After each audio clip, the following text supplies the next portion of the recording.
ভোররাতে নিয়ন্ত্রণ হারিয়ে জাতীয় সড়কের পাশে একটি নয়াঞ্জলিতে উল্টে গেল একটি লরি।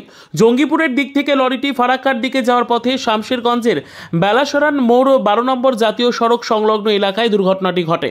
ঘটনাস্থলে মৃত্যু হয় চালকের, জখম হন খালাসিও। পুলিশ জানিয়েছে মৃত ওই চালকের নাম অঙ্কুর রায়, বয়স 39। তার বাড়ি নদিয়ার হরিণঘাটায়। জখম খালাসির নাম রামকৃষ্ণ কর্মকার। ঘটনাস্থলে পৌঁছয় শামশেরগঞ্জ থানার পুলিশ। দেহ উদ্ধার করে ময়না তদন্তে পাঠানো হয়। জখমকে জঙ্গিপুর মহকুমা হাসপাতালে ভর্তি করা হয়েছে। দুর্ঘটনায় মৃত্যুতে এলাকা জুড়ে চাঞ্চল্যের সৃষ্টি হয়।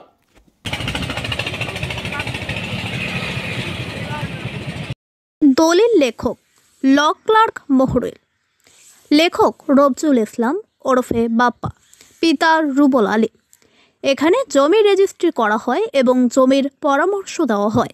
এছাড়াও দোকান ও গাড়ির এগ্রিমেন্ট করা হয় এবং জমির রেকর্ড করা হয়। বিশেষ দ্রব্যস্তু জঙ্গিপুর কোর্টের যে কোনো এফিডেভিট করা হয়। স্থান বাবুপুর, পোস্ট 3 পাকুড়িয়া, শামশেরগঞ্জ, মুর্শিদাবাদ।